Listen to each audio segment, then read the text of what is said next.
Hello, welcome back. It's been a while since my last transmission, and I'm getting a following, which is great. And I'm hoping that some of you will get together with your friends and share this information with them. Today we're going to talk about something that I think has been really misunderstood and a being that's been very maligned, and it's the Demiurge. This presentation, as Frank talks on the Demiurge, the Riddle, the God below God, the creation of the Sphinx. Now, Tawa told me many years ago, about 10 years ago, that I'd be doing this lecture, and I completely forgot about it because I didn't know what he was talking about. And he actually places a date on it, and it was amazing to me that 10 years later, I'm in the middle of doing working on this presentation, and a friend of mine called me and said, "Oh, Tawa told you the date that you'd be working on it." So that was 10 years before I even had an idea what it was. The Demiurge supposedly has created this world, but he is an Aeon. So from the Aeon God, the portions of God that are Aeons, the only thing that can come is love. So how can love turn into such a disaster like we see? The hatred, the illnesses, the wars of the world. How can that happen? And actually, I'm going to be able to tell you that very clearly in this presentation. It's about free will, it's about duality, and it's about the fact that when we left God, we had to learn how to love, and this duality is about the only way we can do it. Unveiling the Sphinx. The three gods, the engine of the creation. Mostly we know about God, but we don't really talk about the three gods. Actually, it's listed in the Gospel of Thomas. The three gods are the most important portion of the creation. It's actually the engine that moves the creation. We're going to see lots of symbols. The most important symbol we're going to be looking at is the sun and the moon. It shows up in a lot of Gnostic sources, a lot of Hermetic sources, and I'm going to give you an understanding. Once you understand the sun and the moon, you will understand yourself. I encourage all of you to read my book. Although it doesn't have all the information in it, it has the oracles, and my book will really be quite a guide in your life. It's The Voice of the Angel, the Healing Oracles from the City of God. My website, voiceoftheangeloracle.com, has a lot of information, including some of the last background information on some of the last lectures that I did. The simplicity of understanding now. Tawa told us, and this is a quote, "One cannot create a spiritual being by the action of thought following the mind." You don't realize how important that is. That means that you cannot sit there and say, "I want to become spiritual," by following any system. That means that anything I give you today, you're going to be able to discount. Anything that, any written book, whether it's the Buddha's Eightfold Path or whether it's the Bible, you can't follow any of it to become spiritual. The only way you can become spiritual is to have a personal relationship with God and Christ within yourself, and let them guide you through whatever things you have to do in this life. Most importantly, love God with all your heart and your neighbor as you should have love for yourself. As I was writing my book, my teacher kept telling me that, and he'd say, "If you could do this, we don't have to go any further. But if you want to, we'll just keep going into the depths of knowledge that it will make you dizzy." And I said, "Okay, I want to keep on going. But all you really need to know is love God with all your heart and your neighbor as you should have love for yourself, and then examine the love of self." If we could do that, there is not a bit of knowledge that can overcome that or can go beyond that. The information I'm going to give to you comes from two spiritual teachers, the source of the knowledge. The first one, I call him Montana's sleeping prophet. Those of you know Edgar Cayce. He was the greatest sleeping prophet. He was the sleeping prophet and was probably one of the greatest voices that's come to us in this century. But there was another man. This man's name was Ray Fletcher, and he is Tawa's host. Now, what is a host exactly? Edgar Casey was probably hosting. They didn't have a name for it then. A host is a man who allows his body to be taken over by a spirit completely, and the spirit speaks to him but only uses his vocal cords. As you see in this picture, Ray's sitting in his chair, a blindfold because the light bothered him. He couldn't see the light. If you look at his hands, his forefinger and his thumb are clenched together, kind of like a Buddha. If you went up to Ray in this state, in this trance state, you can put a pin in his leg and he wouldn't even feel it. And Tawa would actually come, enter the body. Ray's soul would actually hover above on the left side until Tawa was finished with his transmission. When he came back, he didn't know at all what he said. He'd have to ask everybody, what did he say? Because he had no idea himself. I spent 15 years with him. And this man taught me so much about God's spirituality and about all the wisdom and knowledge that's been left behind. And that's what I'm trying to share with you. The second teacher is my personal teacher. He's an oracle. And he gives me knowledge in quatrains. Those are 4-line cryptic riddles. This is one of them here. The closest thing that you probably know to an oracle is the Delphic Oracle, very famous during the time of Delphi in Greece. And this is the way he speaks to me. The predisposition creates the condition. The destiny comes with roads and partitions. The choices in life are acts of omission. The love of oneself relieves the attrition. I'm going to give you a quick synopsis of what that means. You're predisposed in your life. Your condition of your life right now is a predisposition that was created many, many lifetimes ago. And your soul is here to resolve it. The destiny is the way, is the outcome of your decisions and actions in this life. It comes with roads and partitions. A partition is usually people and separations, or a job that's lost or something, and a road is presented in another direction, and you decide to take the road. The choices in life are acts of omission. What he's saying is the choices in this life are acts that you walked away from or acts that you were fearful to endeavor in. And so you'll have to do them again. That's why sometimes you're dating somebody and you keep dating the same people, because they probably are the same people. They're probably the same soul. The love of oneself relieves the attrition. The love of self is basically, it stops the degradation. You become more of a loving individual. To the two teachers, you know the Rosetta Stone, which was discovered in Egypt, the 3 portions of it. The first portion on top is hieroglyphics, totally undiscernible. The second portion was modern Egyptian, and the third portion was Greek. It wasn't until they found the Rosetta Stone that they were able to decipher the Egyptian language.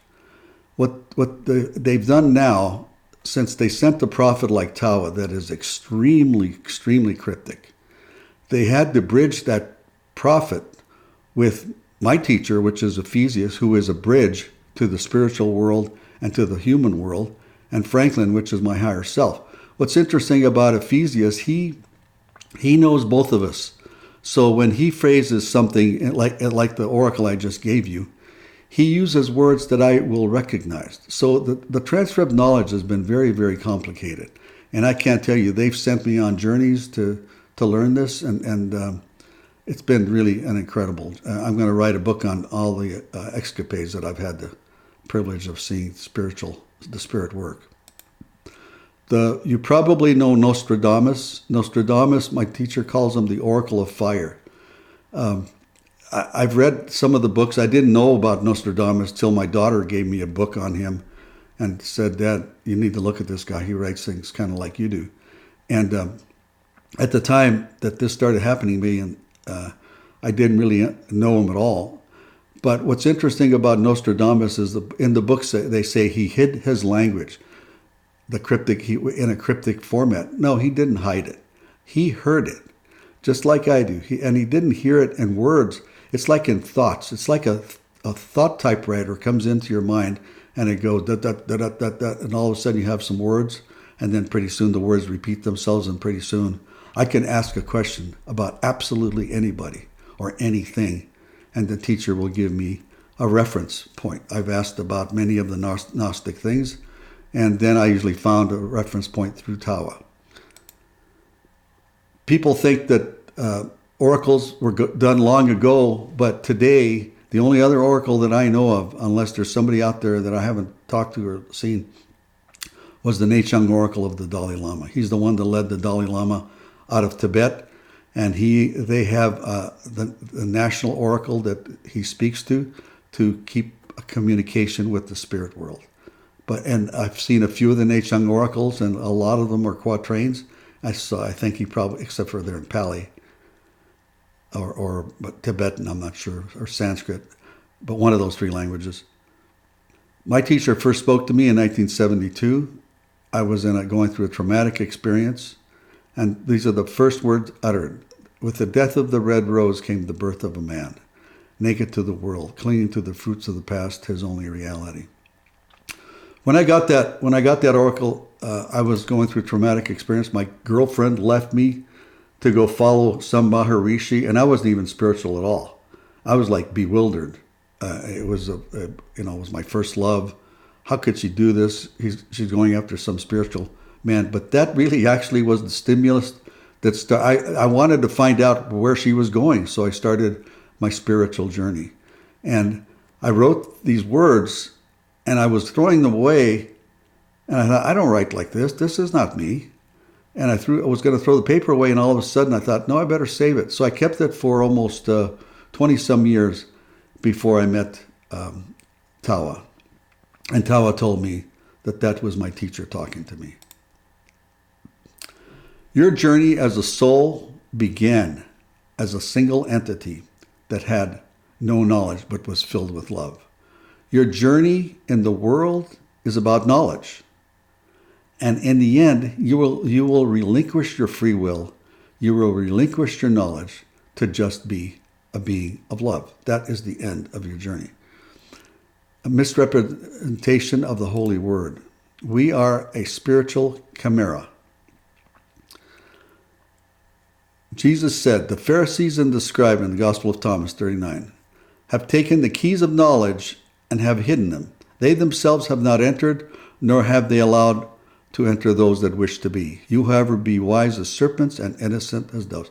Now, what this is really saying, they didn't really hide anything. They just didn't understand what they were looking at. So if they didn't understand it, they discarded it, or else they tried to translate it because they didn't have the gift of discernment. But in this gospel here, he's saying, be as wise as serpent and innocent as doves. The dove pertains to the Christ. The serpent pertains to the serpent path of the Buddha. You have within you, Christ is within you. And there is no knowledge behind Christ. Because Christ, what does that mean exactly? Christ, first of all, does not have a soul because he is a portion of God. Doesn't need a soul. We need souls because our souls is what records our journey in the world.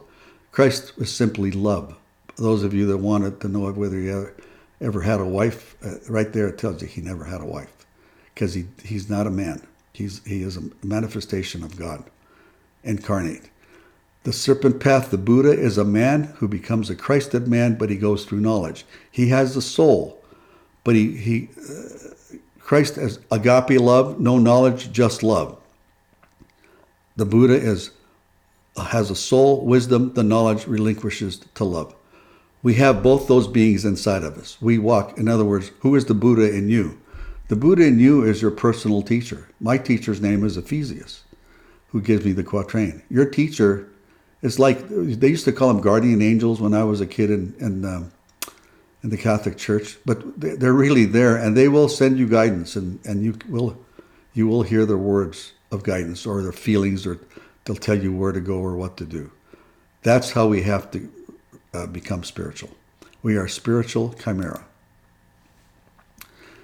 Jesus said, blessed is, on the Gospel of Thomas 19, he who came into being before he came into being. The original being had no knowledge. He came into being. Then he comes into being again after he walks his life. And he comes into being again. And we're going to see that in this presentation. Unveiling an ancient wisdom, knowledge hidden in plain sight. When Paul taught 2,000 years ago, he says, I gave you milk, not solid food, for you were not ready for it. But now, he says, we speak wisdom for those who are mature. However, we speak wisdom among those who are mature, initiates, yet do not the wisdom of this age, but we speak the wisdom of God in a mystery. The hidden wisdom, which is God ordained before the ages of this glory. The presentation I'm going to give you today is part of that wisdom. Paul knew it. Paul understood it. Paul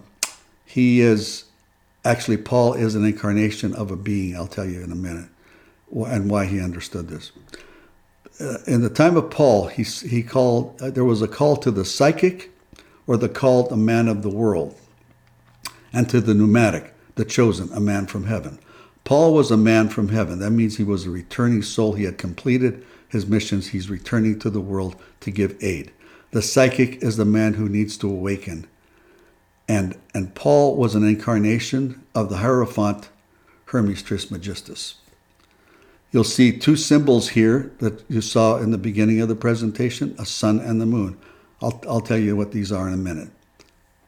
What is Hermes Trismegistus? You've heard him talked about, Hermes, the 3 times great. But what does that mean? It's duality, the knowledge from the thrice born. Hermes was a soul that was born 3 times. He was born of the Father originally, just like all of us, born of the Father. That was the first time great. Then in a life when he was ready to awaken, he was born of the Son in the world. That's 2nd times great. And the 3rd times great is he was born of the Holy Spirit. When he's born of the Holy Spirit, it means he's a soul, a chosen one, the soul. And Paul says it himself, I was chosen from my mother's womb. All that means is he was a soul born 3 times, and he's returning to give aid to the creation. You see a picture of Hermes there. He's holding a spiral. You'll understand a spiral when I get done. And he's pointing to the sun and the moon. The sun, you see, is a masculine symbol because the sun originates its own. It doesn't need anything. It originates its own light and it goes forward like a male member. It goes forward. The moon is actually a dead body and receives the light, so it pulls towards itself. It receives the light from the sun. The two are masculine and feminine symbols, and these two symbols will be throughout this presentation, and they will define who we are. The spiral, I'll get to in a few minutes. This is an oracle from Ephesians. Son of Horus, come today, let the sun shine through your hay. Silver needle that is there, you can thread it with your hair. Hair that shines the golden sun, knowledge radiant from the one. Care that guides the rising sun's way that blinds the way for some. I'm going to give you some of the buzzwords here. Son of Horus. Now, the first word is Horus. He is the Egyptian god, the falcon-headed god. We're going to be using them. Horus is actually the easiest place to understand spirituality, the Egyptian deities, because they're some of the earliest. Let the sun shine through your hay. Hay is really something that is of great abundance, like a human life is abundance. And you know, the old adage, pulling a silver needle from a place of hay. To become spiritual amongst this abundance of human catastrophe is like pulling a needle out of a haystack. You can thread it with your hair. The hair is reference to Moses, not Moses, but Samson. And every hair on your head has been counted, and it's all your thoughts. So if you want to purify your thoughts, you can do the silver needle. Silver itself is an important factor. It shows up as the betrayal of Judas. It shows up in the betrayal of Joseph. And silver it's like a valuable metal that has to be polished and worked on. Human beings are chasing after knowledge. Knowledge is silver, but they have gold in their hand. You don't need the knowledge of silver when you have gold in your hand. And your gold is an uncorruptible relationship with God. Hair that shines the golden sun, knowledge radiant from the one. The knowledge that's coming here is coming from a being called the one. He is also known as Horus. Care that guides the rising suns. Now, isn't that interesting? He doesn't say care that guides the rising sons and daughters, because because he's making a reference to all of you, whether you're female, women, or men. When you become spiritual to that point, gender is not an issue, but they're called the sons of God. Way that blinds the way for some. In fact, that's the way they've communicated throughout the generations. The way that blinds the way for some. What his teacher is saying, that some of this knowledge is going to be too great for some of you, and I've seen it happen. It can really blind and make your situation worse instead of better. So that depends on your soul journey and where you are. You'll see the fire that's around the sun and the moon, the fire going up.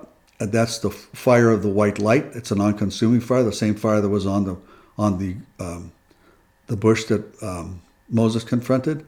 And the fire around the moon, which is a feminine symbol, is a fire, the karmic fire of heat.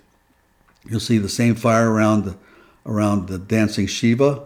The ring of fire is the karmic fire. The fire on his left hand is the fire of the white light. That white light is what will eventually burn off your humanness. It'll burn it off and allow you to become a spiritual being. The knowledge from the left paw of the Sphinx. That's what we're going after today. What is the Sphinx? The Sphinx guards the pyramid. It's the watcher. The pyramid contains the grid that the suns, again, the word suns have never hid. The paradigm can ease the mind from the judgment of our kind. Here it is, the word suns again. That means it's masculine. It's already achieved a level of spirituality that we're all going to. We're all going to be sons of God.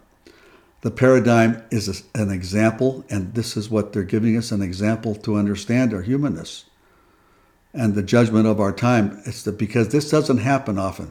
They only come down every so many, I'd say almost every 500 years, to share this knowledge with a select group of people. And then it all goes back into the ether. There was a pharaoh who fell asleep between the paws of the Sphinx. The interesting thing is that we're all sleeping between the paws of the Sphinx. It's a parody on who we are as humans, once you know what the Sphinx is. This pharaoh, this actually happened. It was Thutmose IV, and he fell asleep and he had a dream, and the teacher told him, this is what the teacher told him: the sand of the district which I have my existence has covered me up. Promise me that you will do what I wish in my heart, and then I will know you are my son. There it is again, my son, my helper. Go forward and I will reunite with you. I am. And there was a little bit more that's in my book. The Sphinx told Thutmose IV that if he would take the sand had totally covered it. If he would take the sand away, he would guarantee that he would become pharaoh in the future. And to commemorate this event, Thutmose IV made what they call the dream stela. That's what you see there in front of you, and it's a commemoration of this dream that happened, and he became pharaoh. But what's interesting is the teacher that speaks to me now spoke these words then. And those words can pertain to all of us bearing the sand from the Sphinx. Because once you understand what the Sphinx is, you will have a great understanding of your life. So he's asking this of all of us. I asked my teacher when I first was confronted with the Sphinx, I asked him what it was, and I had no idea. This is what he said: the riddle of the Sphinx, the oracle that blinks, guiding the people at the brink, over the flow, under the toe, covering the knowledge of the stow. What's interesting is that I am not the prophet. I'm a scribe. The teacher is the prophet. The riddle of the Sphinx, Oedipus, he answered the riddle of Sphinx correctly, and it's man. The oracle, it blinks. It's the awakening oracle. That's Ephesius. Is guiding the people at the brink. At the brink of that awakening, which most of you, if you're following these presentations and you want to get into the depths, you are the ones he's speaking to, at the brink of awakening. Over the flow. The flow is an understanding of the creation. Under the toe, the toe basically is what's going to happen after this creation's over, and it's also pertaining to if you get this information, you put it in your feet and you walk over it, then basically it's talking under the toe, covering the knowledge of the stow. Some of this knowledge was actually it was actually carried by me, like a stowaway, because I didn't know that I had it. I had no idea until that day that I got the teachers first spoke. I had no concept of any of this at all. We will learn about the system. Jesus said, Thomas 56, whoever has come to know the world has found a corpse. And whoever has found a corpse, of that person the world is not worthy. What we're looking for is a corpse. And once we finally realize that the corpse is us, then the world is no longer worthy of us, because we have been, life after life, if we're still here, part of the living dead. You know, the passage where Christ talks to the man, he says he wants to bury his father, and he says, let the dead bury the dead. He's talking about exactly that corpse, because most people are not even asleep. Asleep means that there's a big thunderstorm, they can awaken. But they're actually dead. They're unwakeable. The Buddha referred to it when he first started his dissertation, was that people with cement over their eyes. And he was told, you're not going to be talking with people with cement, people with dust over their eyes.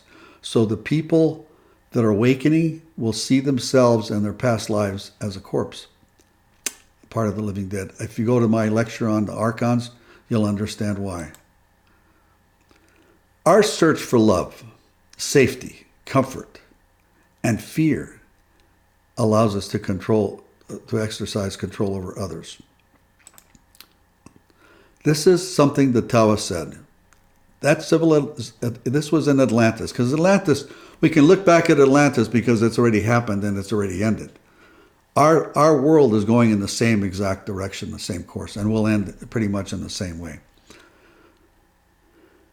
This is about Atlantis. That civilization did not thank God. That civilization thanked the god of structure, the god of the Sphinx.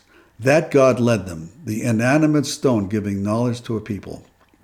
Stone giving love? How can the human acquire love from a creation of the human? It cannot be. Simply what he's saying is, they worship matter. They didn't have place for God in their life. They worship matter. And eventually that matter that they worship turned on them and took them home, karmically. Our world that God gave us was the natural world. But in search of love, safety, comfort, and because of fear and our control over others, we created out of that matter, we extended it and became co-creators with God and created a place of comfort, a home, a safety, a place where we could feel safe. But we didn't stop there. We wanted more, because the human nature is about greed. So we wanted more. And instead of just a house, now we wanted complete cities, and we started packing people in.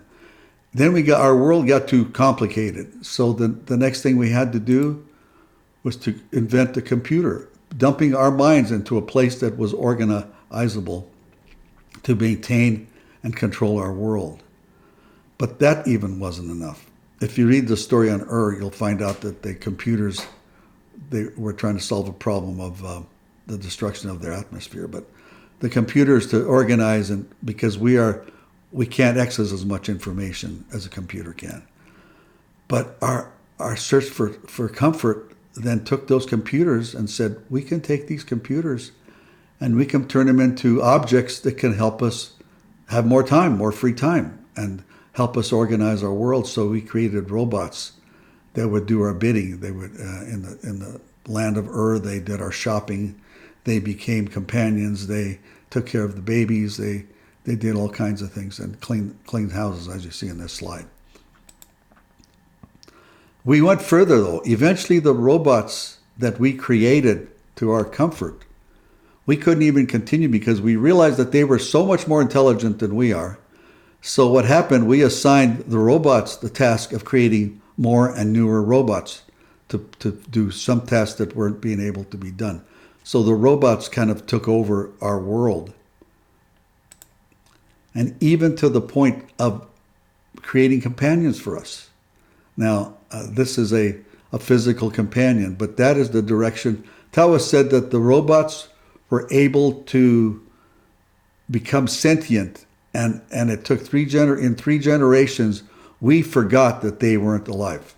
We just thought that they were living beings. And this is our direction right now. This is where we're headed. Basically, it's that, how can a human acquire love from a creation of the human? We're trying to find love, but then we create something that we think is going to give it back to us. And what happens is, this creation will actually place itself between us and God. And those of you, I encourage you to watch my video on the Archons that I did 6 months ago. It goes into a lot of detail. I can't put all the detail in this. But the robots then went to a mainframe, which now they're talking about basically a central place of knowledge. The mainframe takes on its own consciousness and starts to direct the robots, and that will be the end of our civilization, basically, because that mainframe. The next thing we're going to do is we're going to hook ourselves up, because we can't compete with the machines. So the hookup with the machines, they're going to convince us that we have to have certain implants. And Tawa talked about it as mind control. I didn't understand it at the time, but eventually it's going to go to mind control, and basically the robots will be controlling the creation. At that point, we will have a false god in our hands that will actually take over our planet. And he says, I am your God. So what started as love ends up in total greed. You'll have to, if you want to go to the detail of this, you'll have to go to the Archon lecture that I gave last time. Tawa, to release the knowledge of the Sphinx.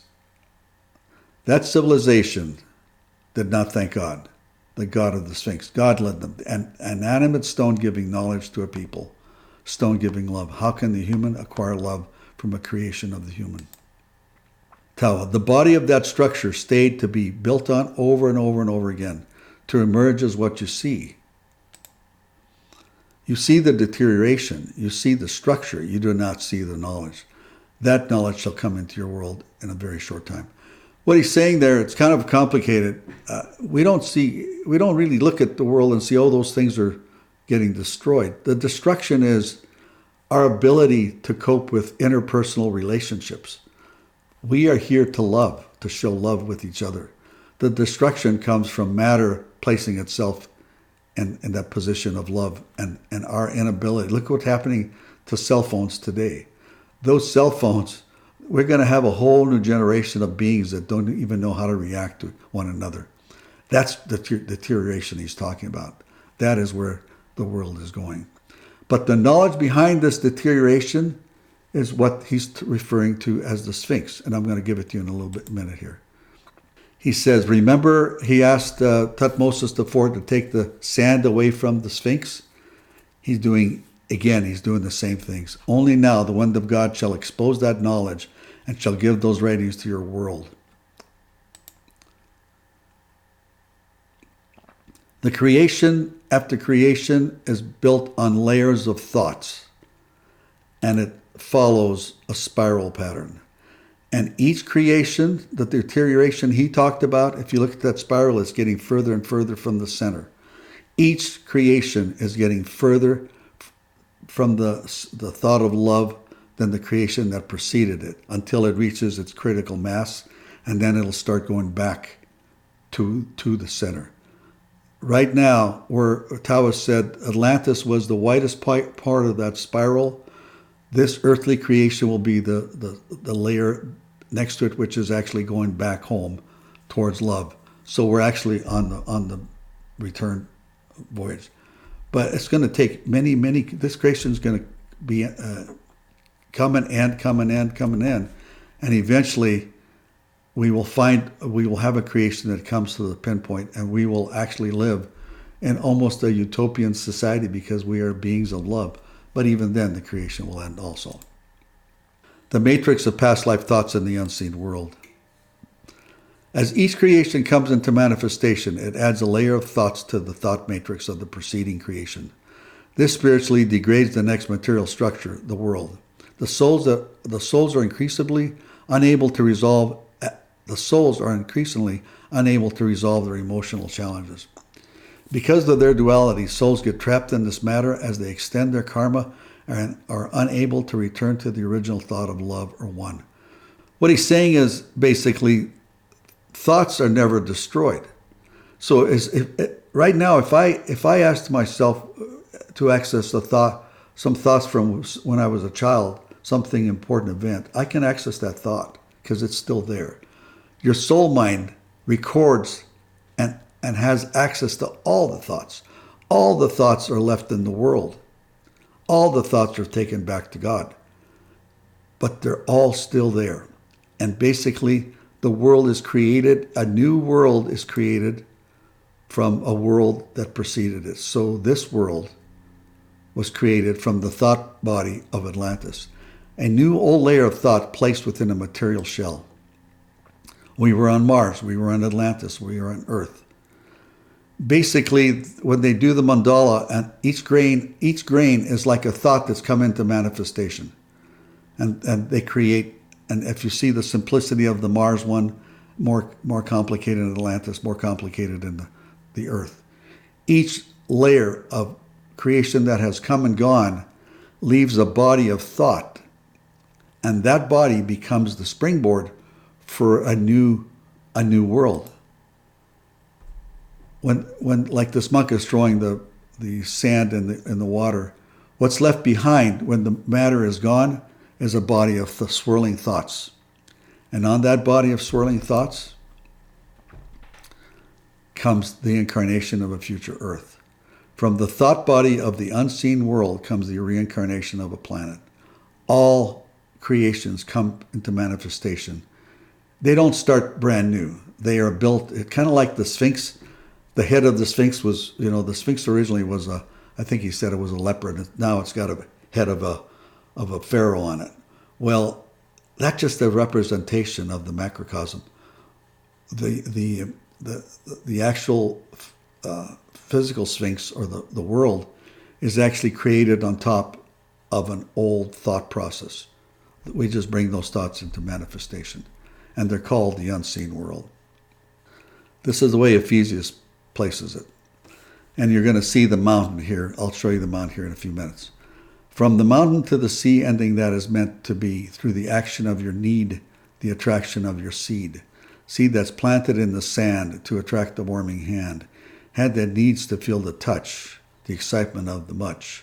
Touch much to build the love of land. It's the castle in the sand. If we just take some of the words, from the mountain, that's where we come from, to the sea, when we finally see and understand, or the sea is where our life has gone back to the ocean of wisdom.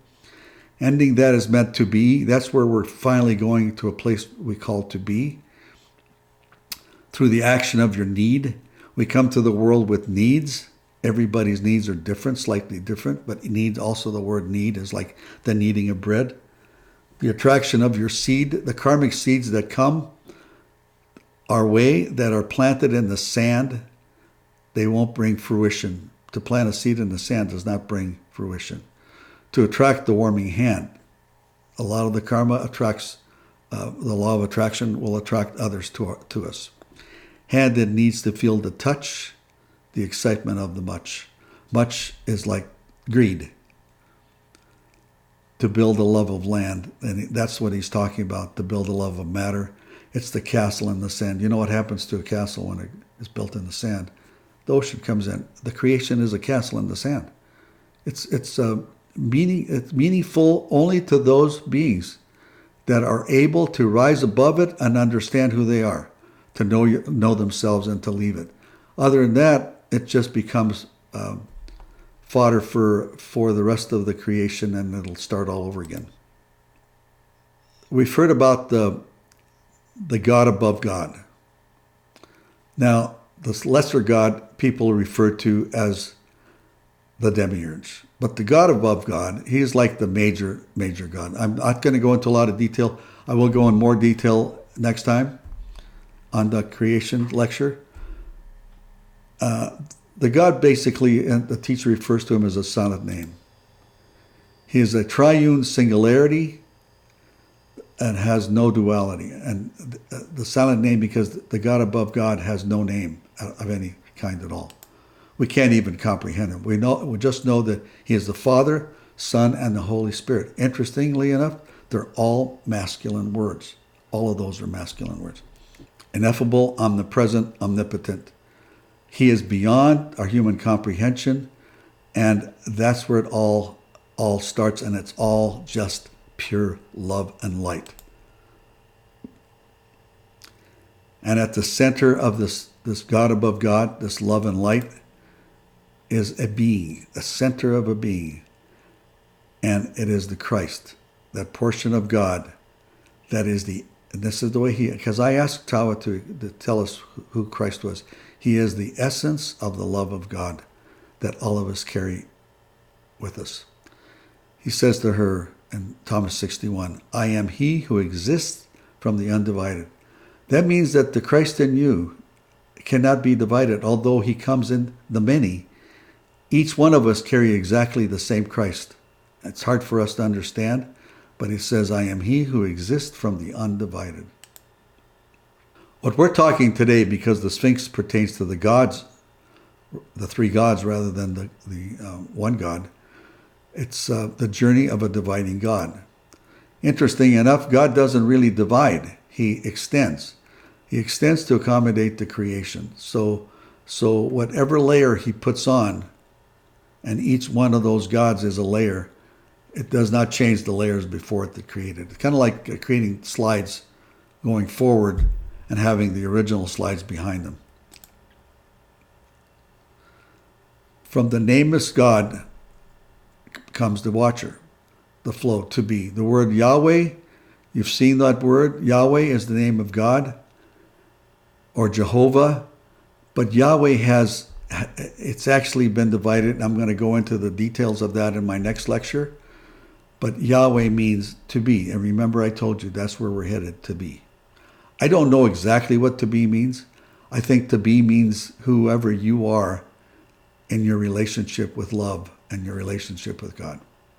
And all of our to be's are going to be slightly different.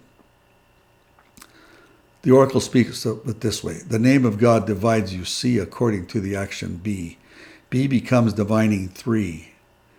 Tree that guides the gods to be. Interestingly enough, the first term, three, and the word tree shows up. When I first got that oracle, I had no idea what he was talking about. But they finally gave me enough reference point to understand what that means. The divining three is the Bodhi tree that the Buddha sat under. Who are the three? We started as a single being. The single being was named Spiritual Adam or Adam Kadmon. That being, this is what God says. And God said, let us make man in our image and after our likeness. So he's already saying our image, our likeness. That's because of the triune singularity of Father, Son, and Holy Spirit. So he's already referring to himself in the plural, but it's singular. So God created man, the being, in his own image. In the image of God created he, him, male and female. He created he, them.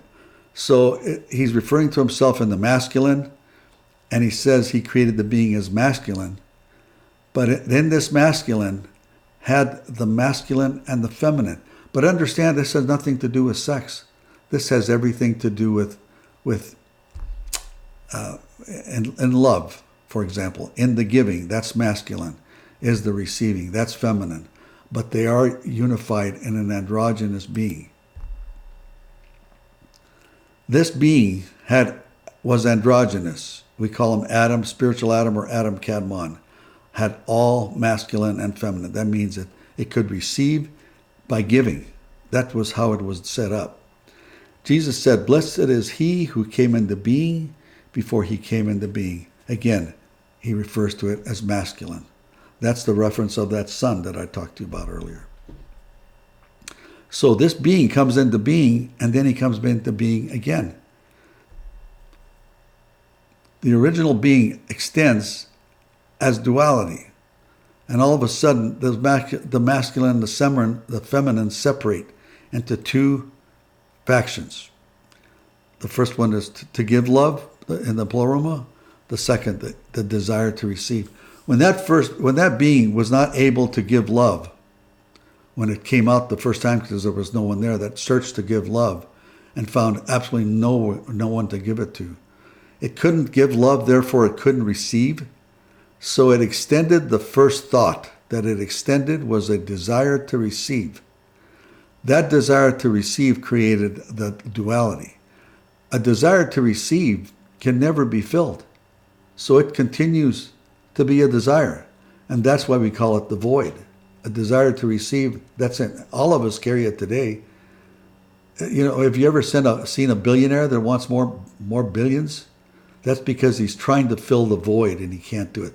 That's the feminine part of him. Please do not associate that with a masculine, feminine, human gender. It has nothing to do with that. This is the way that Thomas puts it. On the day when you were one, you became two, but when you become two, what will you do? Now what happens is, with the split of duality, one, do you see I don't call it the one, I call it one, extends as duality. Now the thought of one wants to try to fill that void and attempts to give love, and I'll go into that detail in my next lecture a lot better than I can get to it here. What happens is the free will, this one, all of a sudden becomes three. It became two, became duality. Now it's no longer one, it's the one, because it starts to define itself. This is the three gods of the Demiurge, basically. God Father, again, all masculine extends itself. All the souls come from God Father. They go into the creation.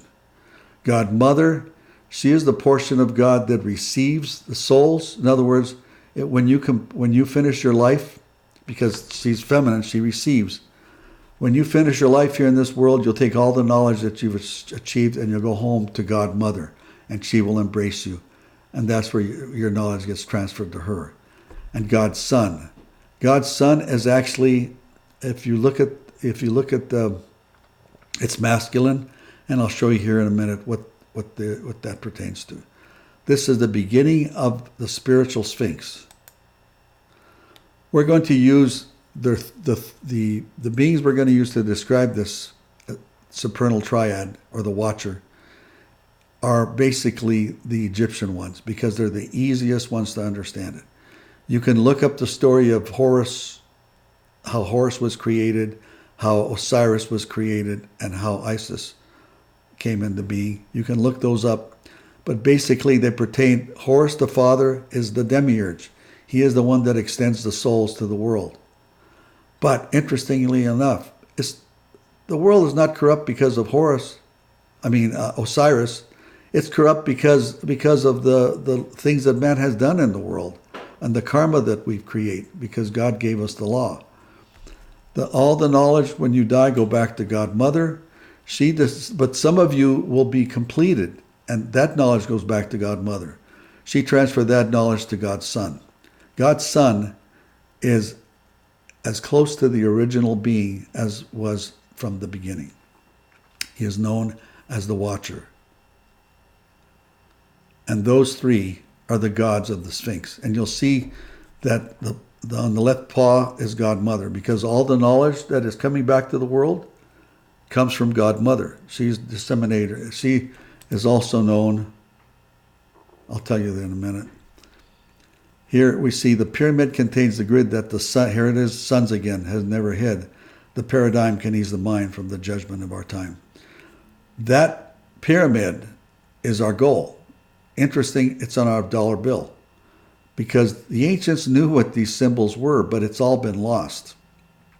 And each layer of that pyramid, because basically whether we're degrading or going up in the spiral, where every time we go, we're actually getting closer and closer to the completion. The completion is when the pyramid and the capstone of the three gods join together as one. And that's coming, but it won't come from, it could be hundreds of creations from now, I don't know. These three gods of the Sphinx, God Mother, God Father, and God Son. The best way to see him is like I said, is in the Egyptian. You'll hear the story of the Demiurge. The thing about Osiris is he gets ripped to pieces, and the thing about Horus, he has his eye ripped out. So all these are significant meanings and understandings. And Isis is the one who's trying to help both of them patch it all together. She is the goddess, the sacred feminine, Mother God, the goddess of wisdom. The men that come from the Demiurge or Father are the dead, or the ones that are asleep, the man of the earth. When they are awakening, they are called the called, like Paul said, they are called as they start to awaken. The men coming from Horus, Horus basically, are the Bodhisattva. They are the chosen. A man like Paul would be Horus, the chosen, or a Bodhisattva. So we have two men in the world. Paul even said we have two men, the world, the pneumatic and the psychic, the called and the chosen. The chosen basically are souls that are coming back to help. I hear this a lot. I heard this, Tawa talked about this a lot about imagine you thinking, I'm going to complete my world journey. I'm going to go home and stay with God. Well, when you go home and stay with God, you're going to find out that part of you is left behind because we're all one. And you're going to have so much compassion that you're going to want to come back and help out your brothers and sisters so that we can all join together as one. And most of us will do that. Some of us can help from the spiritual realm. Some of us have to incarnate. But we continue to incarnate until we bring the whole creation back to that pyramid state where it's all perfected. The sacred feminine has many names: Isis, Sophia, Hera, Sarah, Parvati. You see some of the names are very similar. The Demiurge has many names: Osiris, Jehovah, Zeus, Abraham, and Brahma. That's Father. And the Son has many names: Horus. And the interesting thing about it is, remember I said I'm a scribe? The scribes are coming through the feminine. Horus and Thoth is the scribe. Apollo, Hermes is the scribe. Vishnu, Krishna is the scribe. And Buddha, Rahula is the scribe. So the knowledge that's coming back through the sonship is basically split up in masculine and feminine aspects. Here we have the three gods of the Sphinx. And these three gods, the tree of knowledge comes through the Demiurge. The tree of life or wisdom comes through the sacred feminine. The sonship is also known as Ganesha. And what's really revealing about this one is, number one, he has an elephant, so he has go back to the Hindu and find out how he was created. These are the Bodhisattva. He has thick skin, and he has one tusk and one broken tusk. That means what they're doing here, when a Bodhisattva comes to the world, and I'll explain that a little bit further. When a Bodhisattva comes to the world, they come and they're still, like Paul, a little bit on the rough side. They don't have it all perfected. They come back here. If other people are drowning, they come back here and drown with the rest of them. But the one thing they have is a core of love, and they have to awaken within one lifetime. That's pretty amazing. Now the interesting thing is Ganesha rides a mouse. Why? Because Ganesha represents the original being. The original being was the first thought, and every other thought came in afterwards. So he is lighter than all the rest of the thoughts that he can manifest with. What makes the Demiurge and creates the problem with the Demiurge is Yaldabaoth. Yaldabaoth, you've heard, and I won't go into it a little bit. You can go into my lecture on the Archons. The devil, basically, is what he is. His name is also Suckless, or false god.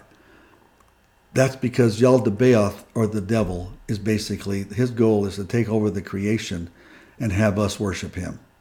And that will happen at the end, and you can see that in my last lecture on the Archons. That will pretty much terminate the creation, as it has in all the creations. The creation basically stops, not because God says, well, it's done, it's ready. Basically, when the creation of a human being places itself in the position of God, and the human worship that thing that is created himself, and maybe doesn't realize that he created it, like the robots, then there's no point in God allowing the creation to continue. The failure of the Demiurge. The Demiurge, the Aeon Demiurge, his other name is Samuel, or blind God. The failure is free will. You know, I hear Bart Ehrman talk about the devastation in the world, and that's why he left. But the problem is that we were given free will. We have to return with free will. In other words, God can't tell us how to fix our life. We have to fix it ourselves. He can guide us, but he's not going to come in and intercede for us. The reason the Demiurge, or the God Father, or Osiris, is called Samuel, or blind God, is because he's only given a certain amount of information. For example, if you are in an earthly life and basically someone stabs you, you go back to Godmother and say, I was stabbed in this life, I died. And you go up there and the other man who stabbed you says, I stabbed my friend and he died. You make a contract between the two of you. That's all knowledge going through Godmother. She gives that knowledge to the Demiurge, or to Osiris, the god of the dead. And he says, well, you were stabbed and you did the stabbing. So now both of you are going to have a template that's going to be opposite, and the stabber becomes stabbed, and the stabbee becomes the one who does the stabbing. That's easy. That's a karmic equalization. That would be wonderful and simple. There's no sin in that. That would just solve everything. But that's all the Demiurge can give you. He can't see any further. But what happens is, the minute you come to the world, the one that was stabbed, who's expecting to get stabbed, is meeting, instead of a guy with the knife, he meets a guy with a gun, because the Archons have taken that karma and have gone further with it. So now, if he meets a guy with a gun, and he was supposed to meet a guy with a knife, now there's more knowledge that's got to be resolved. So it just keeps going cycle after cycle after cycle. And the blind god, the Demiurge, is not able to, he builds a template to fulfill the karma that he knows about. He can't go beyond that. He can't see beyond, he can't see what's going to happen, the effect of Yaldabaoth and the Archons. And what happens is, every time we come back to the world, what our karmic template gets spread wider and wider and wider and wider, until we stop the insanity ourselves. But Yaldabaoth takes advantage of our free will and makes it so we can't resolve anything. That's why, and that makes it better for him, because then we continually incarnate, and he can continue stealing our essence. Now, this is the way the teacher placed it. When I asked him about Yaldabaoth, can you see, splits the heart among the three. 3 to 1, the journey be. One is blind and one can see. The problem is that Yaldabaoth, within the function of the Demiurge, functions in a blind realm. He can't really conclude the creation. So people that are influenced by the two of them are continually blind. But the one that can see is the one who was attached to the one, and that's Horus. Remember, all souls that complete go back to Horus. But Horus, if you read the story of Horus, one of his eyes was torn off and basically ripped apart by the evil brother Set, the brother of Osiris. So Horus has got a disadvantage. He can't overcome free will. He can see what's going on, but he cannot tell you what he can see, because you have to go through it through free will.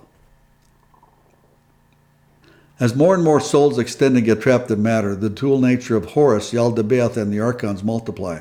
The Archons make the soul's journey home almost impossible, as they continually extend the soul's karma by adding to the karmic temptations and sin beyond the original karmic template created by the Demiurge, or blind god. This adding to the soul's lack of knowledge makes the karmic confrontational feuds almost impossible to resolve, extending the creation into an ever-expanding spiral until it reaches its critical mass, which will end the current manifested expression of matter. Now, your karma is very difficult because your ego and your template is sabotaged by the Archons and Yaldabaoth, and people don't even know that they're there or existing. They are the ones that are in control. They are the powers and principalities. How do you stop this? You don't act evil. It's that simple. You don't. When somebody hurts you, you don't respond with anger or vengeance or hate. That's the only way. When I asked Tawa, how do we stop the spiral? He basically said, stop. How do you stop the spiral? Is you stop the action, you stop the fuel, and basically the spiral can't feed on itself, so it's going to stop. You cannot meet anger with vengeance. You'll never resolve it. It's a continuous situation. The dual nature of Horus, the one, the watcher. Some of you have heard about the watcher. He is the one who is directing the creation, but the only way he'll direct it from up above. He is the one being that originated, but he's also blinded because the part of Horus that is blind is Yaldabaoth. Now I told you Yaldabaoth was connected to the Demiurge, but the difference is the Demiurge has only accessed the information that is given to him by God Mother pertaining to you. He can't go any farther than that. He is blind. Yaldabaoth has all your past lives and all your past actions from the unseen world. He has access to everything. His counterpart, which is Horus, the one, has all the knowledge of the Akasha. So the two of them, now you see the two symbols again, the spiritual symbol of the sun and the moon. Yaldabaoth and the Archons, you've heard the term as above, so below. That's what they're referring to. Yaldabaoth is the counterpart of Horus, who has a great effect on the Demiurge to create the debauchery we see as a creation. The spiritual sphinx, now there are two sphinxes. The spiritual sphinx is part of the pleroma, the three gods of the Akasha, the collective unconscious. So we have Horus, Isis, and Osiris. Or you have Father, Mother, Son. Those are the three gods of the Sphinx, the spiritual Sphinx. The Akashic record is all the memories. They're the thoughts, but they're all the memories and the knowledge that goes back to the realm of God. And they use that to try to resolve the creation. But the spiritual Sphinx has a material side to it. In the phenomena, the creation and desire thoughts of the mire of the unseen world. Now, Yaldabaoth and the Archons have all the knowledge of all the thoughts that have been left behind. And that's what they use to sabotage our thoughts. We don't know that we think we have thoughts that are our own. We don't realize that these thoughts are being planted from Yaldabaoth and the Archons. Between the two, it's a difficult journey to try to resolve the creation because it's like a tug of war, and besides that, God cannot override your free will. Jesus says, where there are three gods, they are gods. Where there are two or one, I am with him. Again, here it says again, I am with him. Places it in the masculine. If you're resolved, whether you're a woman or a man, you will be referred to as the Son of God. I am with him. The only way to resolve this is to allow the Christ to come through you and to bring these two triangles together. And the only way you can bring these two triangles together is inaction of emotion, compassion, love, knowing that whatever is coming to you, you've earned it. No matter what position you're in, I don't care if it's an illness or whether it's a catastrophe in your life, it comes back because it can only come back to you as a boomerang. You're the one that started that. Because if it didn't come back to you as a boomerang, then the law of God would be unfair. since saying, oh my God, why did this happen to me? A boomerang, if I throw a boomerang and it hits me in the head, I say I did it myself, I laugh. If I'm walking down the street, a boomerang hits me and I don't see who threw it, then I'm looking for someone to blame. But truth, there is no blame in all karmic acts. You have to bring these two pieces, these two triangles together. And there it is in the Star of David. In order to do that, you have to align the mind, the dual nature of Horus, the one and the one, as above, so below. Horus is referred to as the watcher. He watches, he's a falcon who has the gift of sight from a distance. He can watch the whole creation, and he's suggesting, and you'll see it in a minute how he brings the creation back to him. But he's got to get a head up on the Yaldabaoth, the god of the Sphinx, or else the creation will never get resolved. And Yaldabaoth is the devil. The way it's done is through you understand, we have three minds. You have the conscious, subconscious, and unconscious. This is the first time I had heard this, and the Egyptian people believe wholly there is a devil, and they call him Horus. Now, interestingly enough, Horus is the one. He's like the epitome of the upper triangle, or another word referred to as the mountain. But they also call him the devil, so there must be another the one, and that's Yaldabaoth, because he has access to all the thoughts of the unseen world. Horus has all the thoughts of the Akasha. The two are in disharmony with each other. They're fighting each other. So we have to take and we have to resolve the issue of the mind. The only way to align the mind is with love. Self-realization can only come through love, through understanding of who you are and who you were and your journey here. And that love can only come through the Christ. The Christ, the love of the Christ in you. Remember I said Christ that has no knowledge is, and remember Taoist said you can't become spiritual by following the actions of the mind. The only way to resolve your life is love, compassion towards everything, acceptance of the things that are coming to you because you have created them. There's a place in the Gospel of Thomas, something about that which is before you. That which is before you is yourself. Anybody that's hurting you is you. The three minds. We're going to talk about the three minds a little bit. We have the conscious thought, that's the human thought. The subconscious thought, that's the bridge. And the unconscious thought comes from your spiritual self to you. The mind has three apostles related to it. The first one is James. James, the brother of Jesus. And there's a reason for that. The second mind, or the last, James is the first. The last one is John. That pertains to the unconscious mind. Your journey as a human will go from the conscious to the unconscious. In other words, the perceptions of the conscious mind is judgment. Mostly it's judgment. And you can't see what's coming at you because 3/4 of it is like the iceberg, it's underneath it. So we make judgments, and as we make these judgments, we create karma. But the unconscious mind can see everything. Remember, the unconscious mind comes through Horus. And he is the one, the falcon head, that's got the ability to see.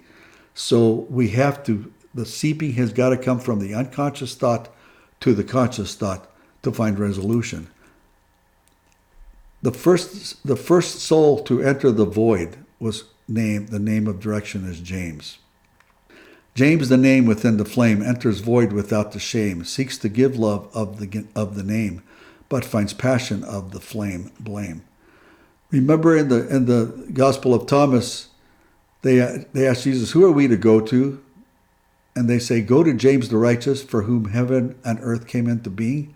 That's because James was the very first soul to enter the void. I can't cover it too much in this lecture. I'll be covering it in the lecture on creation. And there it is, the Gospel of Thomas. Wherever you are to go to James the righteous, for whom heaven and earth came into being. He is the conscious mind. The conscious mind created the world. The conscious mind created everything we see here. But John is different. Out of the past, the first and the last, John is the last consciousness. John sees the action of the mask. Mask without eyes, life filled with lies, attracting the active Lord of the Flies. What he's saying is John sees beyond what's presented in the consciousness. Mask without eyes, it means he's taken his mask off and he's looking at it in his hands, and he sees a mask. That's who I used to be. Kind of like Saul being disgusted, Paul being disgusted of what he used to be. Paul looking at Saul, the mask of Saul, and saying, I was a despicable human being. You have to look at that. Mask without eyes, life filled with lies, attracting the active Lord of the Flies. The Lord of the Flies is basically Yaldabaoth. All of this journey from conscious to subconscious teeters on Peter. Peter pertains to the subconscious mind. You know how Peter vacillates back and forth in the Bible? Well, he is the one of, he is the, basically, these are three archetypes of mind assigned to apostles. And Peter is a subconscious mind. And he goes back and forth. First he betrays, and then he says, I'm sorry. And then he betrays, then he says, I'm sorry. That's what the subconscious mind does. We have to get beyond the subconscious mind. We have to go directly to the unconscious so that the unconscious can reverberate as love within all of us. This is the oracle that came for Peter. Simon's name forever stained, the betrayal of the same, rock of love forever named, of the joining of the same flame. Now, you know, Simon says, the term Simon says do this, Simon says do that. Well, who's he listening to? Is he listening to the conscious mind saying be despicable, or he's listening to the unconscious mind saying love? And he goes back and forth and back and forth. We have to align these three minds, and this is very, very important. How do we do this? The alignment of mind can only come by relinquishing our free will. This is how it shows up. In the Transfiguration, those three disciples were there. They're called the three pillars because they're the three minds. This is what Jesus is trying to get to align. And they're also in the Transfiguration. They're in the Transfiguration and they're in the Garden of Gethsemane, the same three disciples. Why are they there? Because they pertain as archetypes to the three mind. He's trying to get them to relinquish their free will. And what does he say at Gethsemane? He says to God, not my will, but thy will be done. And the disciples were asleep. Because, and probably, you know, when I'm thinking about it, the subconscious mind can come to us. Tawa told us that in dreams, we don't have any free will. And it's very possible that this scene refers to that they don't have free will at this point. They're understanding that in order to resolve it, they have to give up their free will. All of this has to come through the actions of the Christ. So the alignment of the mind, relinquishing free will, coming through the actions of the Christ. How do we give our free will back? It's only given through grace. And the best way to give it is by a conscious thought of grace, saying, God, I realize that this creation and everything that surrounds me was done because we took on free will. You know, you've heard of original sin? Original sin was taken on free will. And you'll see that in my next lecture on Genesis. So what was taken on has to be returned back to God. And how do you do that? Through grace. This is what Tawa says, a prayer that you could say. To place God within you, tell God within my free will, I give you control of my soul, control of my mind, control of my brain, control of my reactions to another. Let me look into the eyes of sin and banish them forever. Let me love each individual whom I greet. Let me hold to my bosom the needy, the hurting, the illness of the world. Let me consume with the love of your God. Let me consume with the love of my God. Let me within me show that I know the love of God. Interesting things. He says, let me consume with the love of your God. He's basically saying, allow people to worship God as they see. But in this prayer here, we're giving control of our free will. What does that mean? That means that emotional intelligence mostly is what it means. We don't respond with our egos. We don't respond in retaliation. We don't respond with anger and hurt or vengeance or all those things.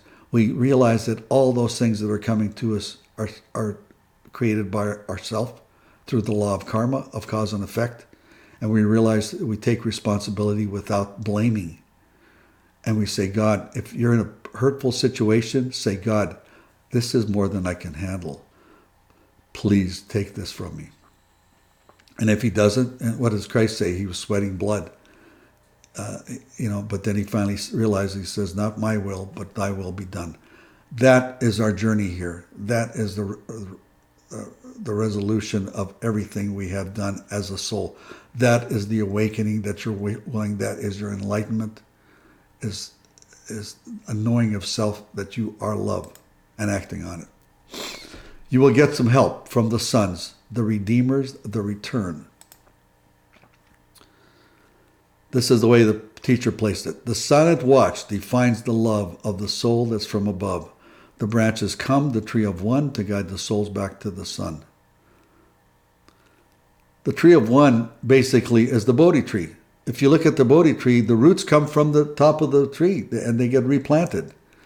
That's just a symbol, and Buddha sat under the Bodhi tree. Remember divining tree or divining three in that first oracle that I talked about? The three gods were actually a tree. The branches come, the tree of one.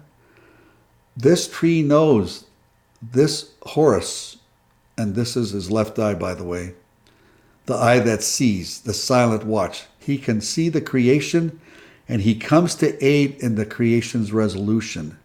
But he has a very interesting way of doing it. I'm going to share it with you right now, which is amazing. When I first learned of it, I couldn't even believe it.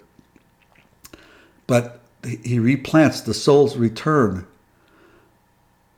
Well, what do these souls do? Walk around saying, follow me, I love God? No, they don't. They come to interact with you. A bodhisattva can intercede in your karma and take it away. And what's happening here is the Horus is defining the love of the soul. He is the soul, the one. Remember, it started off as one, and when it became that one, it was the one. Excuse me, it was one originally, and then it became the one. That's Horus. That one are the Bodhisattva. They come to the world to bring the knowledge of love. And they all have a core of love. They're called the crystal children, and they're called Bodhisattvas. They're called the chosen. Paul called them the chosen. They're called the pneumatics in the Bible. They're all the same. They're the men from heaven. They come here to define the love of the Christ. The Egyptian people believe wholly there is a devil, and they call him Horus. Now, also Horus is called the devil, which is like, when I first heard it, I was like in shock. That's because Horus, if you know the story of Horus, he got his eye ripped out. The part of the eye that's been ripped out of his head is the part of the eye that's down in the world, and it's the one. And he has access to, because thoughts are here forever, he has access to the unseen world, the thoughts of the mire of the unseen world. Now, between the two, they fight each other, even though they're part of a single being. Remember that duality that I talked to you about in that first split that happened? The duality, one became a void. They're part of a single being. And the being was split between, in the giving is the receiving, to in the giving and the desire to receive. The desire to receive is the other part of Horus. And until that being finds resolution, and the resolution has to stop the fragmentation, it's going to continue in the battle of the internal war of the angel. Again, you have Horus and the Pleroma, and you have the counterpart. You have Set, which is the evil one. Or Set could be the Yaldabaoth, his counterpart. And you see the eyes all torn up? That's because Set rips the eye of Horus away from him. It's the right eye. The right eye pertains to the right paw of the Sphinx. The right paw of the Sphinx is where Osiris is. The left paw of the Sphinx is where Isis is. Isis joins with Osiris to give him knowledge. It joins with Horus to give him wisdom. The two paws of the Sphinx. And the world is between the two paws of the Sphinx, just exactly like Thutmose IV was asked to clear. There you have the Pleroma and the Akashic Records, and you have the Kenoma and the unseen world where Yaldabaoth is, or the right side of the eye of Horus.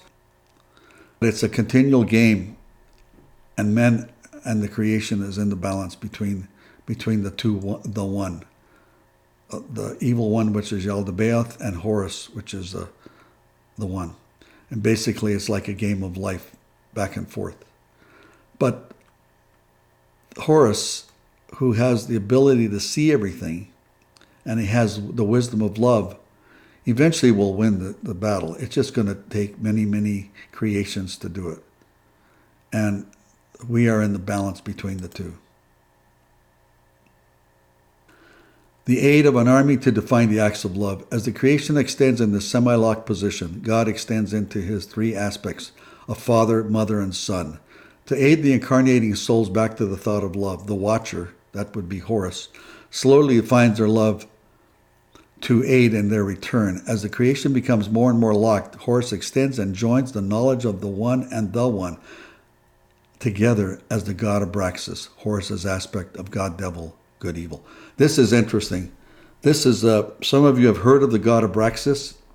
It's just an extension of Horus and what he uses, because he has the wisdom, he can see the whole creation. He actually uses the knowledge that comes back by the souls of what their vulnerabilities are. And the God of Abraxas basically is the God of good and evil. And it's still an extension. It's still an extension of the Watcher. It's still an extension of the One. The God of Abraxas basically helps to define the love of Horus. Armed with the knowledge of good and evil, and the Archangel Michael and his army of Bodhisattvas will aid and absorb the evil through the actions of self-sacrifice of spiritual evil. Tao called this army of returning souls from God the Raz. Tao referred to them as the Raz, or the Raz. And basically they're returning souls, but what they use, when he first told me, I couldn't believe this. I used the word spiritual evil, but in truth, these souls have the knowledge of love because they've already completed. They get sent as an army of souls they're like karma eaters. They come into a situation, a karmic situation, and replace the person you were supposed to have the karma with, and they'll actually razz you. They'll actually force you into doing certain acts, and when the act is done, they usually forgive. The forgiveness has to be here on the world. You can't forgive from the other side, so they'll usually forgive. So Tao referred to them as the Raz or the Raz. Abraxas, you'll see he has a whip, aid from the Bodhisattvas. Interesting word, submission. I think there's a word like that in the Muslim and Islam, submission. And basically, what it does is the inner actions of these Raz, which come to the world as moles or spiritual evil, take on vulnerabilities of the soul. I've seen him as drug addicts. I've seen him because, for example, who is God going to send to fix people in the drug-infested streets? Is he going to send a minister? No, he's going to send a drug addict, one that looks just like them. And these are like the best thing that I can describe is like sending a cop into a mafia family. That's what these souls do. They're extensions of the one. They're what Paul called the chosen or the Raz. That's why Saul was such a bad dude, because he had to do all those bad actions, and then Paul was supposed to clean it up, and that's what he does. And they usually interface with these bad actions. I've seen them as drug alcoholics. I've seen them as sex-crazed women or men. I've seen them as people who are abusing drugs. I've seen as people on the streets. But I knew that they were Bodhisattva because I was told that they were Bodhisattva. And yet, if you would have known these people, you would have seen a gentleness, a beauty that was undefinable. If these souls can't wake up, then they'll go home early. But most of them do wake up, or most of them take on the karma of another person, and they'll go through the suffering. That's why they're called, I call them karma eaters, because they can actually take on the karma for another individual because they're coming from the one. Anybody coming from the one is already joined as the one and can interface with any soul that's fragmented, and that's what they do. Now, this is what the teacher told me. Look at the drawing. It's a rooster, basically. He is, because he's calling access to the dawn. He's got the whip because he's going to make you submit. He's going to make the karma resolve itself, and he's got a shield of protection because he can't take on more than he can resolve on his own. This is what the teacher said when I asked him about Abraxas. Lord Abraxas, can you see? Joins the one, then comes to thee. Salt to Paul, the journey be, then returns with those that see. Salt to Paul means that these souls can access in the unseen world. They can access any vulnerability that they had in previous lives that they had resolved. And it's all guided by this god Abraxas that is a portion of Horus. I don't know if that's understood. To me, it's a bit abstract, but it is really. When you know the story of Saul to Paul, if you have to wonder why Saul was such a bad dude, he's the archetype of this. It's because he had to take on all that karmic crap by his actions so Paul could resolve it through love. And that's exactly what happens. It's happened in my life. I was a philanderer, and I've had to resolve all those people that I've hurt. I've asked for forgiveness and of the way that I used to be. This is the army of Michael. They're also called the army of the blue flame. Now, this is, remember I told you, it's like sending a cop into a mafia family. And a guy going into a mafia family, a cop does evil acts. That's just the way it is. But he's doing it for the greater good. This is exactly what's happening. The army of Michael. Evil against evil, to cast the upheaval. Crime against crime, the knowledge of time. Raz come to bear the skin of the pear. Pear to define the bearer of the shine. This actions of the Raz, or Raz, comes to define the knowledge of the karmic situation. There are so many souls here that can't go home. They don't carry the knowledge. They could come here another 20, 30 lives and still not get it. So in order to increase the validity of the soul group, some of these souls get their karma cut down quicker through the actions of the Bodhisattva. It's that simple. I hope you can understand me. It is a little bit complicated. Now we have all the players here in this self-realization. We have God Mother, God Father, and God Son. We have James, the conscious mind, Peter, the subconscious mind, and John, the unconscious mind. Remember John, we're going to see him again. Look around and you will see Illuminati in the three. Three that come, the seven be. Be that come, the nine shall be and see. We know who the three are. Here are the seven. Who are the seven? The seven includes Christ. He is the seventh one. All this happens, can only get resolved through the actions of the love of the Christ. So the three minds and the three that come to 7B, the seven is the Christ. And that's the resolution. But who are the nine? Who are the nine? That's a little confusing because we haven't talked about them yet. The nine include the two thieves. Who are the two thieves? Even when you become, remember I said about the human mind, even when you become a righteous person, you will still be too righteous. You'll overshoot the mark.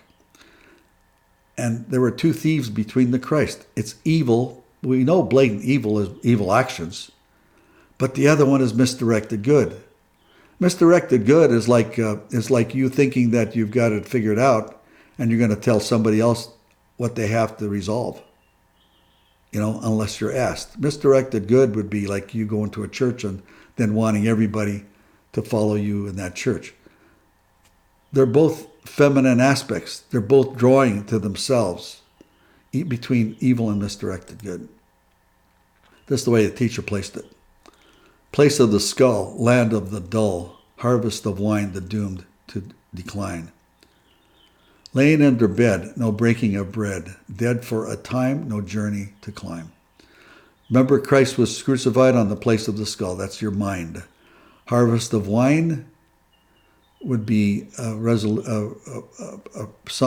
best effort that the fruit has bared. The doomed to decline. Laying in their bed, remember Christ said, get out of your bed. No breaking of bread. They can't get up. They can't walk. Dead for a time, no journey to climb.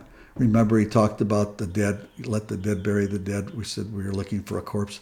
There it is. These are the ones that are left behind. These are the ones that will not awaken to their divinity, to their Christed self. These are the ones that we're going to miss out on this particular time. But it's not forever. Eventually, everybody's going to get it. Everybody is. It says no journey to climb. Between the two thieves, Saul to Paul. Tower referred to them as the two women. Remember I spoke to the fact that the feminine was drawing into itself or coming from the desire to receive. Both Paul, even though he was a spiritual being, was drawing, and I'll explain that in a minute. Look around and you will see Illuminati in the three that come to 7b, b that come, the 9 shall see. Now interesting, Illuminati. You've heard about the Illuminati, but I'm pulling away the ill portion to let you see that when you pull the ill, there is still possibility for light. This is kind of funny. Taoist said that the resolution in this particular time will not come through a Christ. It will come through the Jerrys. The Jerrys. I really had a hard time with that one. Jerry, he named the Christ Jerry. Well, it took me a long time to understand that Jerry is a name for Jeremiah, means an exalted being, an exalted one, Jeremiah.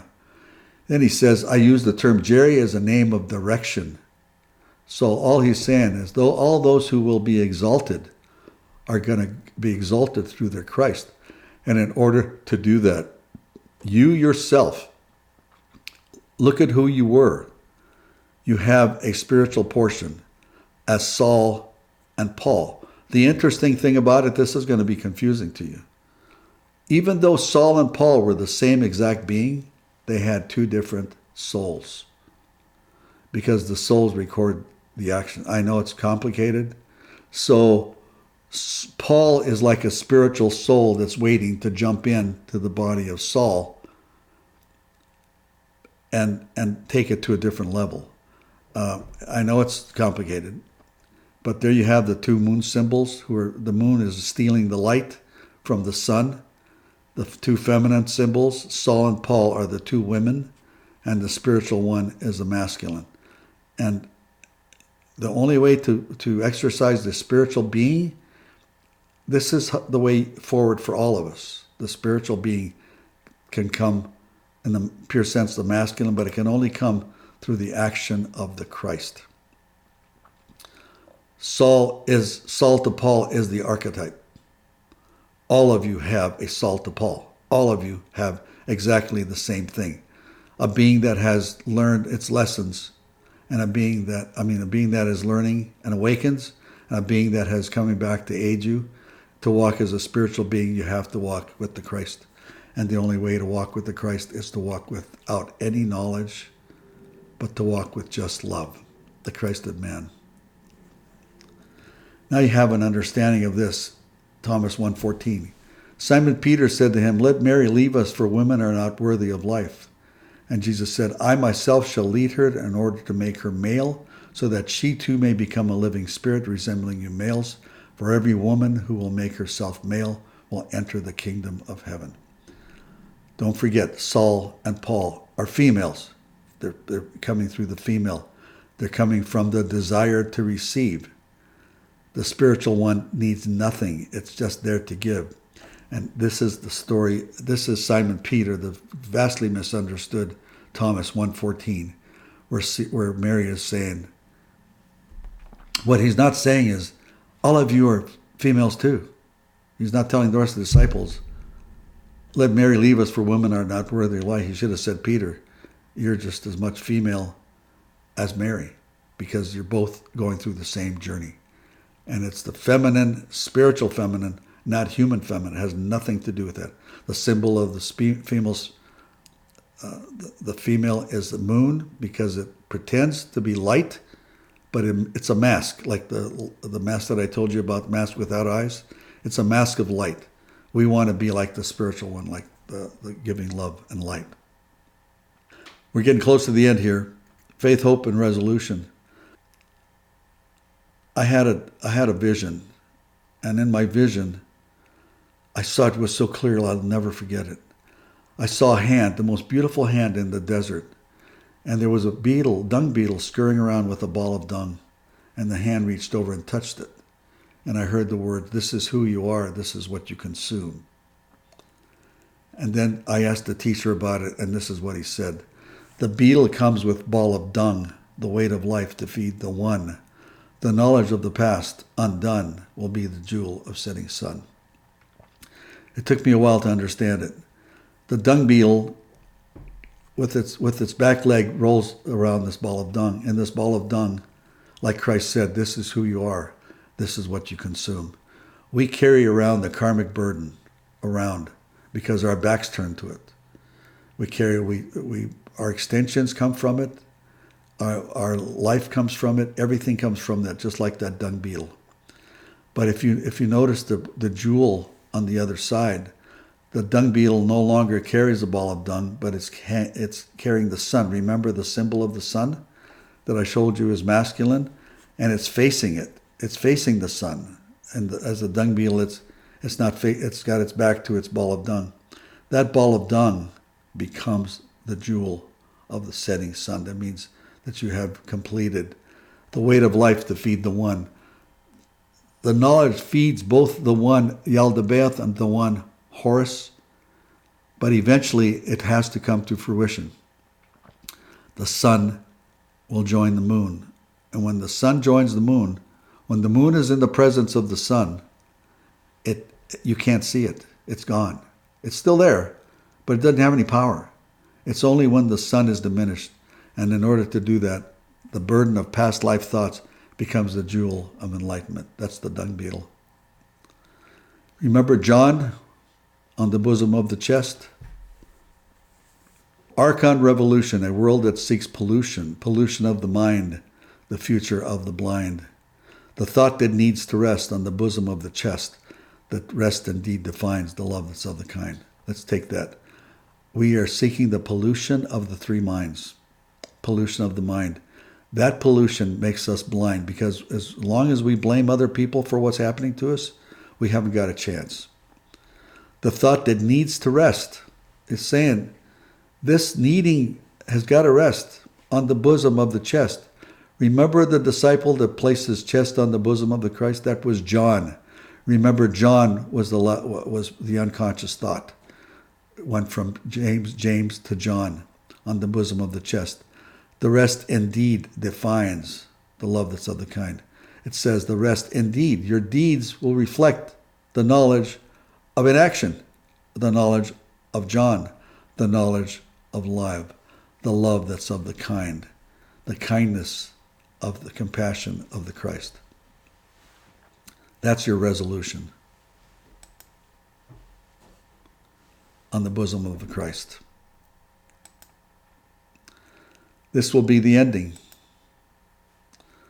The pursuit of those that don't get it, who are going to pursue a material God.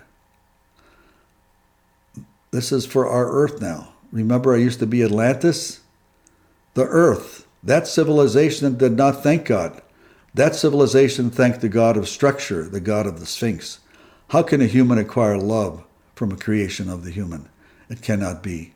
This whole thing needs to be placed with the lecture I did on the Archons, and you'll have an understanding how we create, how basically our pursuit of matter, karmically, and our pursuit of comfort and matter, and will take the place of God's love and actually will attack us.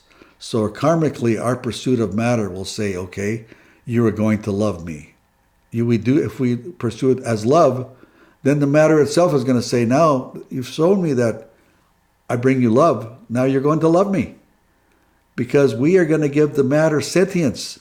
And that's the problem. The sentience of the robotic form that's coming, of matter is coming, and will force us to love it, and will place itself in the position of our God.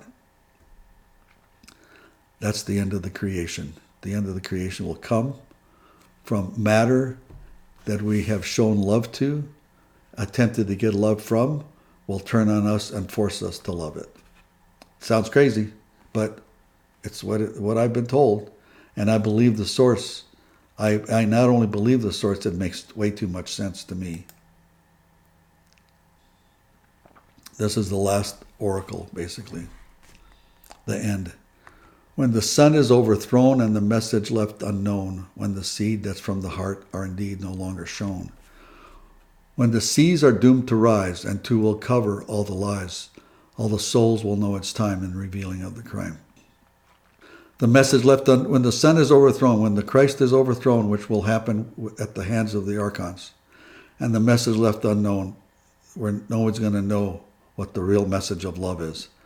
When the seed that's from the heart are indeed no longer sown, people won't be able to give of their love because they'll be brainwashed with this machine situation.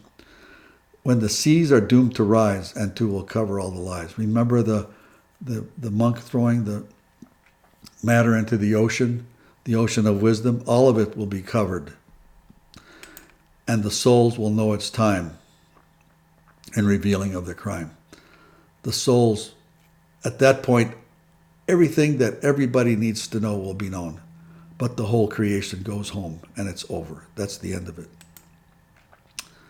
Wow, hard one. The information is difficult. It's woven.